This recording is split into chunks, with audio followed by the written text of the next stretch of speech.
Chapter 11.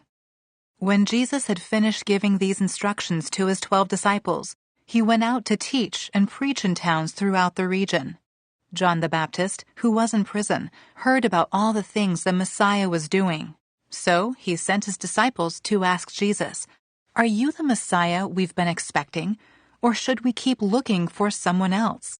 Jesus told them, "Go back to John and tell him what you have heard and seen. The blind see, the lame walk, those with leprosy are cured, the deaf hear, the dead are raised to life, and the good news is being preached to the poor." And he added, "God blesses those who do not fall away because of me." As John's disciples were leaving, Jesus began talking about him to the crowds. "What kind of man did you go into the wilderness to see? Was he a weak reed swayed by every breath of wind? Or were you expecting to see a man dressed in expensive clothes? No, people with expensive clothes live in palaces. Were you looking for a prophet? Yes, and he is more than a prophet. John is the man to whom the scriptures refer when they say, 'Look, I am sending my messenger ahead of you, and he will prepare your way before you.' I tell you the truth, of all who have ever lived, none is greater than John the Baptist. Yet, even the least person in the kingdom of heaven is greater than he is. And from the time John the Baptist began preaching until now, the kingdom of heaven has been forcefully advancing, and violent people are attacking it. For before John came, all the prophets and the law of Moses looked forward to this present time. And if you are willing to accept what I say, he is Elijah, the one the prophets said would come. Anyone with ears to hear should listen and understand." To what can I compare this generation?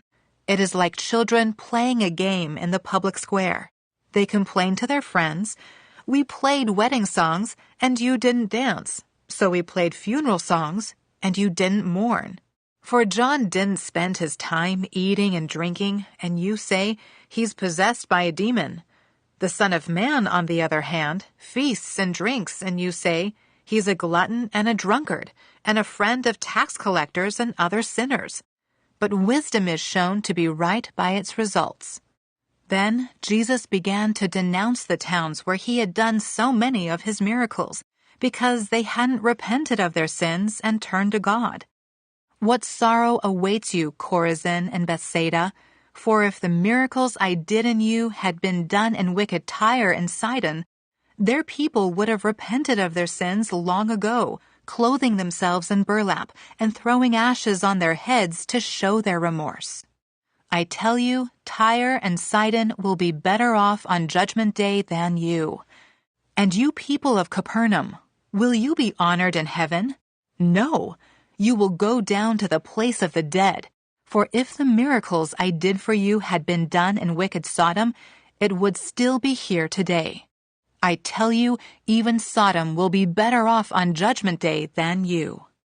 At that time, Jesus prayed this prayer, "O Father, Lord of heaven and earth, thank you for hiding these things from those who think themselves wise and clever, and for revealing them to the childlike. Yes, Father, it pleased you to do it this way. My Father has entrusted everything to me. No one truly knows the Son except the Father, and no one truly knows the Father except the Son, and those to whom the Son chooses to reveal him." Then Jesus said, "Come to me, all of you who are weary and carry heavy burdens, and I will give you rest. Take my yoke upon you. Let me teach you, because I am humble and gentle at heart, and you will find rest for your souls. For my yoke is easy to bear, and the burden I give you is light."